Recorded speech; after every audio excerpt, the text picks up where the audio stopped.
क्या आपको पता है कि आपके मोबाइल का कैमरा, इलेक्ट्रिक गाड़ी की बैटरी, सोलर पैनल और यहां तक कि मिसाइलों तक में कुछ खास खनिज लगते हैं। इन खनिजों को कहते हैं क्रिटिकल मिनरल्स। और हैरानी की बात यह है कि भारत जैसे बड़े देश को ये जरूरी चीजें चीन जैसे देश से मंगवानी पड़ती हैं। लेकिन अब भारत ने एक बड़ा कदम उठाया है, क्रिटिकल मिनरल मिशन। आज इस वीडियो में हम आपको आसान भाषा में समझाएंगे कि ये क्रिटिकल मिनरल्स क्या होते हैं, भारत के पास कहां कहां है इनके भंडार और चीन पर निर्भरता कैसे खत्म की जा सकती है। क्रिटिकल मिनरल्स मतलब ऐसे खनिज जो बहुत जरूरी हैं लेकिन बहुत कम जगहों पर मिलते हैं। इनका इस्तेमाल होता है मोबाइल और लैपटॉप बनाने में, इलेक्ट्रिक गाड़ियों की बैटरी में, सोलर पैनल, विंड टरबाइन में और सेना के हथियारों में भी।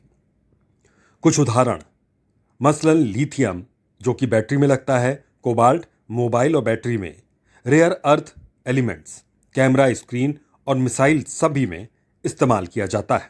इसके अलावा निकल, ग्रेफाइट, वेनाडियम ये ग्रीन एनर्जी के लिए इस्तेमाल होता है। भारत इन जरूरी खनिजों का ज्यादातर हिस्सा विदेशों से खरीदता है और उसमें भी सबसे ज्यादा चीन से।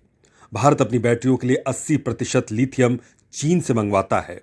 रेयर अर्थ मेटल्स की प्रोसेसिंग तो पूरी दुनिया में 90% चीन ही करता है। यानी अगर कल चीन ने एक्सपोर्ट्स बंद कर दिया तो भारत की बैटरी कंपनियां बंद हो जाएंगी, मोबाइल और इलेक्ट्रॉनिक्स महंगे हो जाएंगे और सेना की टेक्नोलॉजी भी प्रभावित होगी। इसलिए चीन पर निर्भर रहना जोखिम भरा है। अच्छी बात यह है कि भारत ने खुद भी अब इन खनिजों की खोज शुरू कर दी है। पंचामृत की सौगात देना चाहता हूं। पहला, भारत 2030 तक अपनी नॉन फोसिल एनर्जी कैपेसिटी को 500 गीगावाट तक पहुंचाएगा।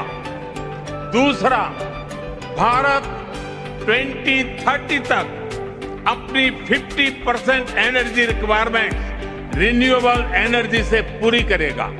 तीसरा, भारत अब से लेकर 2030 तक के कुल प्रोजेक्टेड कार्बन एमिशन में 1 बिलियन टन की कमी करेगा। चौथा, 2030 तक भारत अपनी अर्थव्यवस्था की कार्बन इंटेंसिटी को 45% से भी कम करेगा। और पांचवा, वर्ष 2070 तक भारत नेट जीरो का लक्ष्य हासिल करेगा। 2023 में एक बड़ी खोज हुई। जम्मू कश्मीर के रेसाई इलाके में मिला 5.9 मिलियन टन लिथियम। ये पूरी दुनिया के टॉप लिथियम भंडारों में से एक है।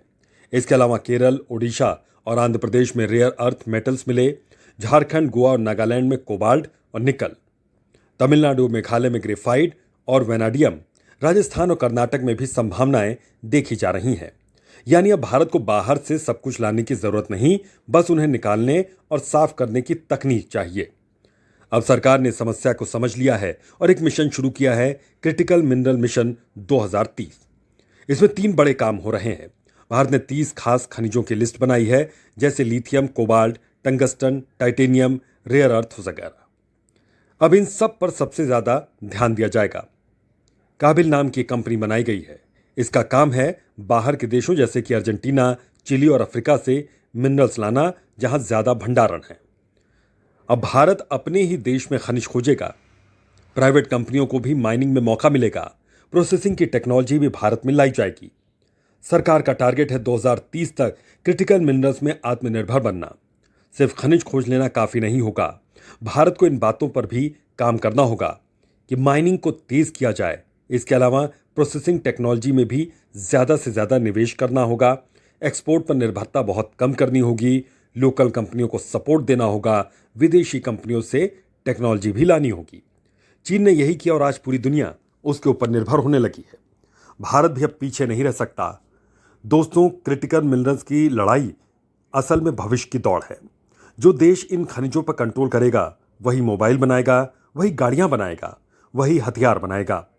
भारत के पास एक बड़ा मौका है खुद का मिनरल नेटवर्क बनाने का, चीन की पकड़ तोड़ने का और दुनिया को सप्लाई करने वाला देश बनने का। अगर आप चाहते हैं कि भारत आत्मनिर्भर बने तो इस वीडियो को लाइक करें, शेयर करें और कमेंट में बताएं, क्या हम चीन को इस मैदान में हरा पाएंगे।